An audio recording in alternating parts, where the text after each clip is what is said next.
So someone in the hallway was just saying that this is your sit down, this is your first interview since you joined the Lakers. And I have to be honest, it caught my ear. Lakers forward LeBron James still sounds. What do you think when you hear that? No, it still sounds kind of weird, but it's definitely it feels good. It feels good, and I'm looking forward to it. How hard was your decision to leave? Because we're sitting here in this school that I know you're opening this in Akron, Ohio. It means so much to you. You've talked about how much Ohio means to you, how much Cleveland, the Cavaliers, has meant to you. How tough a call was this? No, it's kind of a bittersweet, a moment right now. Sitting here, in my school that I'm opening, around these kids, around this community, and then at the same time, making the switch to the other coast, being a part of, the Lakers now. So, it's always a tough decision when you leave home or you leave an organization that you've been with for multiple years. It's tough, to leave the first time I left. When I left Miami, leaving Cleveland once again, definitely tough. But it's a decision that was best for me and my family, and we're all. I think both sides feel great and appreciative of the moments and the time that we had spent together. You announced it quicker this time than you had with your free agency moves in the past. Is that reflective of the fact that you kind of reached that peace and decision quicker? Absolutely. I'm just at a point where I know what I want, what I like, and my family played a huge part of that. So, no need for the dramatics or the drawn-out conclusion of things. Just get right to it. All right, so we're sitting here in this school. This is a co-production between your foundation and the Akron Public School District. Public school for at-risk kids. Yes. You're a guy who has won 3 NBA titles, 4 MVPs, and yet you will tell anyone who listens that opening this school today is one of the greatest moments, greater than any of those. And I got tape of you in Game 7 of the NBA Finals, so do you mean it? I do mean it. I can sit here and be a loss of words, which I am now. Just, it's my first time here, walking these hallways and seeing, when I was driving here, just the streets that I walked, the stores, and some of the stores are still up when I was growing up. To be sitting here, with, my foundation, who was unbelievable, and, first shout out and great credit to Michelle Campbell. She's the right hand to all of this. And then to the Akron Public School System, who allowed us to even do something like this. It's a moment that I'll never forget, and hopefully, the kids, starting with the 240 kids that we have going in here right now, starting today, will never forget it either. So much of the features of these schools were built around your experience and what you would have wanted or you would have needed when you were that age. So tell me what it was like to be one of those kids. What did you walk around thinking was possible for you, was not possible for you? You didn't know what was possible for you because you kind of always paid attention to the statistics, and and growing up in the inner city, the numbers are always stacked up against you, so you didn't really know what was possible. I think what happened for me is that I got some mentors and little league coaches and some teachers that I kind of started to believe in, and they started to make my dreams feel like they could actually become a reality. So, like I said, we're starting with 240 kids, 120 in third grade, 120 in fourth grade, and I believe that's where it kind of all started. And that's where it started for me. In the fourth grade, I missed 80 days of school, and that following year, I met a family in the Walker family, and they had a support system. I met some little league coaches playing basketball and football, and the following year, I didn't miss one day of school. So I feel like this is the point where, we can kind of get into the minds of the kids to let them know that we're here for them. And I think that's what kids ultimately want. They just want someone to feel like someone care about them, and that's what we're trying to do here. People hear that number, but I'm not sure they can really feel what that was like. First of all, I should say that 80-plus days of school, a school year only has about 180 days normally. Right. So that's for one thing. Right. But that was a year that you and your mom didn't have a permanent home. Right. You were kind of moving from place to place, people helping you out with a place to sleep, with food. Yep. What is that, again, actually like for a kid? Because that environment to then try to go to school and learn? It was challenging. It was mentally challenging, and you just sometimes you think about a kid being in the third grade at that age, being 8 and 7 years old, or in the fourth grade, having responsibility or having stress. No kid at 8 and 9 should have stress. And I was one of those kids, so I know exactly what these kids today are going through being a part of this. So, being I was going to a school on the other side of town, but I was living with a family on the complete opposite side of town. So there was no way that I could even get to the school to even participate. We didn't have a car. The city bus didn't come to where I was living. But anytime I would show up to school, it's weird. The teachers would always tell my mom that when he shows up, he's one of the best students that we have. We just hope that he can show up more. Right. And we just couldn't do it at that point in time. And so I know exactly what a lot of these kids are going through. You've said that line of, hey, I could have been a statistic. Absolutely. And you weren't because, as you said, you're good at basketball. And people who were around basketball took an interest in you and supported you. What do you think would have happened to you if you had been a few inches shorter or not genetic, You know what the thing is, a lot of people, kind of hear the story of, where you were good at basketball, so a lot of people helped you. I didn't start playing basketball actually until the 5th grade. I didn't play organized basketball until the 5th grade. So, I started getting the help, 3rd and 4th grade, right. Going into my 5th grade. And that's when, I met the Walker family. And that was the first year that I played Little League football. And I played Little League football before basketball. So, and then the mentorship started there, from Frank Walker to, Bruce Kelker, a guy by the name of Willie Earl. And then I met Coach Drew Joyce and the list goes on. And, if it wasn't for like meeting these families and meeting these people, then I wouldn't ever got to a point where you guys know me who I am today as, the basketball player, but more importantly, the guy that's giving back to his community. So, I just give a lot of credit and a lot of thanks to my mentorship and, to the people who was just there for me. I mean, because most kids don't have all of those families, all those coaches looking out for them. You decided pretty early that you were going to look out for the kids of Akron, even the ones who weren't good at sports. Yeah. And your foundation has done tutoring and support and all kinds of shoulder programming. But how did we get to a school? Because we are sitting in an actual school. Yeah, how do we get to a school? That's what we all trying to figure out, right? I mean, you were around when it was just a 5-mile bike ride. Yeah. When we was doing the bike-a-thon. And I think it just shows growth from me as a basketball player as well. From the bike-a-thon to who I am today as a basketball player, and it shows the growth, throughout our foundation of how we can continue to get better and better and better, and kind of just like not having a ceiling. I don't have a ceiling to how much I can improve on my game, and we as a foundation don't have a ceiling how much we can improve our community and to a point where we have a school. Like we literally have a school. It's not a charter school. It's not a private school. It's a real life school. In my hometown, and this is pretty cool. I mean, it's pretty cool. Crazy to sit around absolutely and look around here. One thing that caught my eye beyond just all the academic stuff is the kids here will go here for longer school year and also longer day. They stay here until 5 o'clock. Yeah.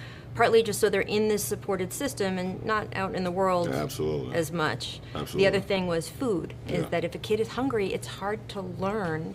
So you are giving these kids breakfast and lunch and a snack. And a snack. How important is that? I think, first of all, fueling the body, keeps the mind sharp. And I remember I was a kid, my attention span, I mean, listen, you can have me for a little bit, but you have to keep me engaged. And I think obviously fueling these kids and giving them food, a breakfast, a lunch, a snack, but just keeping them here under our support, keeping them here under our guidance, giving them objectives and criteria that they can match and not feel stressed and feel like they're family. That's what we want to create. We want to create an environment of family and not like a workplace. Sometimes you can get tired of kind of like, if you look at it as work, you kind of get tired of it. We want to create an environment of family where you want to always be around your family. No matter the goods and the bad, you always want to be around that support system. So, that's what we're creating here. So earlier this year, you were instructed to shut up and dribble, which is amazing because if you had listened to that, we would not be sitting in this school that 300 kids are getting the benefit of. Absolutely. But I want to backtrack off that because those comments came because you were critical of the president. Right. And I wanted to know why, while you do things like this, it's also important to you to use your voice to stand up for kids like that, even as high as criticizing the president of the United States. Well, for me, I have a voice, I have a platform, and I have so many kids, and not only kids, but also adults and everybody that kind of look for guidance and look for someone to kind of lead them in a time where they feel like their voice isn't powerful. And when you see something that's unjust, or you see something that's wrong, or you see something that's trying to divide us as a race or as a country, then I feel like my voice can be heard and can speak volumes. And especially coming from a point of sports. You know, I live in sports. You know, without sports, we wouldn't be all here. I wouldn't be talking to you, Rach. You wouldn't be interviewing me. And you know, sports is like, it stops race. Every race comes together to fight for one common goal, and that's to win and to have fun and to have camaraderie and things like that. And for someone or a body of parties to try to divide us by using our platform of sport, sport has given me everything that I can ever ask for. I couldn't let that happen. So by using my voice and letting the youth know, and the people that need the guidance know that I care for them, and I'm gonna be their voice, and it's passionate for me because, like I said, sports is just the ultimate, to bring people together. So that's what I'm here for. Can we expect you to be active going up to the next election like you were in the last one? I'm here. I'm here. I already got my suit, right? My glasses right, so. We've had athletes run for office. This is sort of a public policy thing you're doing right here at this school. It is, but I may stick to coaching for a little bit. Okay, your AAU coach, my successful? AAU, Okay. 2 tournaments, two national championships. I'm feeling really good about my situation. Can I ask you about your other job, the whole basketball player thing? Yeah, Should we absolutely, get to that a little bit? of course. Because, you've made a huge change, and you have talked about how the weight and idea of helping this historic Lakers franchise that you looked up to big names like the Lakers and the Cowboys and the Yankees and stuff as a kid, bringing that franchise back to championship level is this exciting goal for you. Yeah. I want to know why you picked that over going to a team that was closer to winning a championship now, because those are two different things. Oh, absolutely, and I definitely thought long and hard about the possibilities of line up alongside Ben and Embiid, or line up aside, Harden and Chris. I felt like at this point in my career, the ultimate for me, just like when I went to Miami, everyone kind of looks at me joining a super team. But if people look at, I think Miami was 35 and 47, the year before I joined that team. And you can look at the Lakers, record from. So I like the challenge. I like the challenge of being able to help a team get to some places that they haven't been in quite a while. And obviously the Lakers haven't made the playoffs in a few years, but the Lakers organization and the historical franchise matches up there with all the greats. You can look at, the Cowboys, and you can look at the Patriots. You can look at Manchester United, Boston Celtics. These are like historical franchises, and for me to be a part of that, it just, I think it's a great moment for not only me, but for my family and for the history of basketball in general. When you look at that roster, though, you're not just the only elite player on it. You're the only all-star on there. You could have told the Lakers, hey, I do want to come, but please do what it takes to get Kawhi Leonard here, too. So this year can already start to be building toward that. Why didn't you want to do that? Because I love the young guys that they have. And, I'm not trying to force my hand in no way, shape, or form. I believe Rob and Magic and Jeannie has done an unbelievable job of kind of reshaping what the organization should be in the last few years on, keeping Dr. Buss, his dreams and what he was all about, to keep that going. So I feel like they know what's best for the team, and I wanted to be a piece to kind of continue that, continue that motion on being back, to a championship franchise where they should be. There's one guy who could have come with you that would have kept those young players there too, Paul George. What were your conversations with him before he decided to stay with the Thunder? I didn't have many conversations with Paul, and I think Paul did what was best for him. And I think that's what everybody should do as players. They should do what's best for them and their family. Shouldn't get too pressured by anybody. If there's someone that they want to play with and they have the opportunity to do it, then go for it. But obviously, I think we all see that he made the best decision for himself and his family. Now, the Lakers have signed other free agents since you. It has raised some eyebrows. You have a guy who's a Shaqtin' a Fool MVP. You have a guy who wears the wristwatches on his ankles. You have someone who likes to blow in other players' ears, namely yours.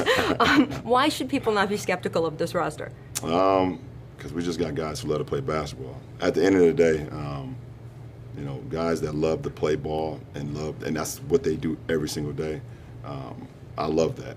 And I think Pelinka and Magic loved it, as well, and that's why they made the signings and bringing Lance and JaVale and Bees and Rondo, guys that just every day they wake up, they think about the game of basketball, and everything else is secondary. So we look forward to all the challenges, and I mean, eyebrows is always going to get raised when my name is involved anyway, so it shouldn't even be a surprise. And look, a lot of these are one-year contracts. The Lakers have talked about wanting that flexibility still for next summer. A lot of big free agents could be available then. You're turning 34 this season, though. How do you feel about the idea that what could be one of the last years of your prime is going to be more of a building year? I don't even look at it like that, because I don't feel like this is one of the last years of my prime. I think that's another statistic number, and I've always been a part of beating the odds in life. So.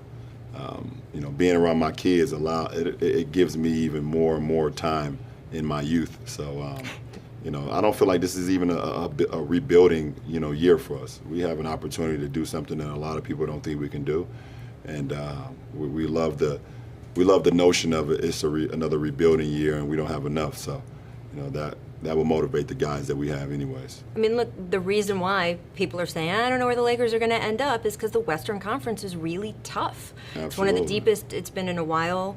You haven't played in the West before. Have you really thought through, okay, I'm going to be on my fourth 4-hour flight of the week, stuff you didn't do back in the East, and what if it's February and we don't have a winning record? Have you thought through if things are grim before they get great? Oh, absolutely. I mean, that's all part of the mindset. I mean, there's going to be times of us being a young group, meaning playing together, that we're going to have times where it doesn't look like what we would think. There's going to be times where guys are going to question what's going on, and that's just human nature. I understand that, but I've always been a part of it. I know a lot about the ups and downs of a season, and one thing we can't do is lose focus on what the main goal is, and the main goal is to continue to, be as great as we can be every day, build championship habits, and not even saying that we're a championship team now, but building championship habits to when we get to that point, we can fall back on something. So we have a great young core, we have a great veterans, we have a great system, and a great organization, more importantly. So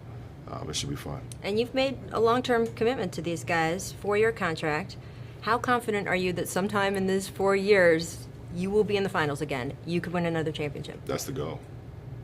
That's not my question. Listen, I plan and I train and I set my mind every single day to play for championships. And Magic and Jeannie and Rob, and they believe the same thing, and that's what their goal is too. So when you're around people who have the same goal in mind, then you can live with the results. All right, so that's your professional legacy. Your personal legacy is, of course, another story. That's family. That's things like this school. Mm-hmm. As you mentioned, your AAU coaching career. We've been seeing you around and with your son. Yeah. What has it been like for you to be watching him growing into this basketball player and dealing with the pressure of being your kid? Yeah, I mean, it's been challenging for all of us, but it's been fun. I love it, because he get an opportunity to feel some of the things that I had to go through. Yeah, but he's called LeBron James Jr. Yeah, but the thing is, he doesn't. Our kids are so awesome that they don't even get caught up into it. No one calls him LeBron around our house. No one calls him Junior around the house. We call him Bronny. All his. Every day he wakes up saying, I got to make sure I look out for my little brother, my little sister, and be a great young man. Make my mom and dad proud, and everything else kind of takes care of itself. So, it's always pretty awesome to kind of just see him grow and grow every day, and then play the game that he likes to play, not what I want him to do. He loves to play the game of basketball and have fun with his teammates, and he plays it the right way, and that makes me happy. And of course, it's your kids that you influence, but it's all the kids here in this school, and really a lot of kids across Akron. When it is all said and done, what is that going to mean to you? Well, we get the statistics, and we get the names, and years from now, we see a lot of these kids go off and go off to college and start their own companies or give back to the community and things of that nature. It will make us all proud, and because that's what we're here for. We're a huge support group for these kids, and We just want everything for them, everything and more. So it's going to mean a lot to me. Well, people keep track of your championships, so you might as well keep track of that number too. Absolutely, absolutely.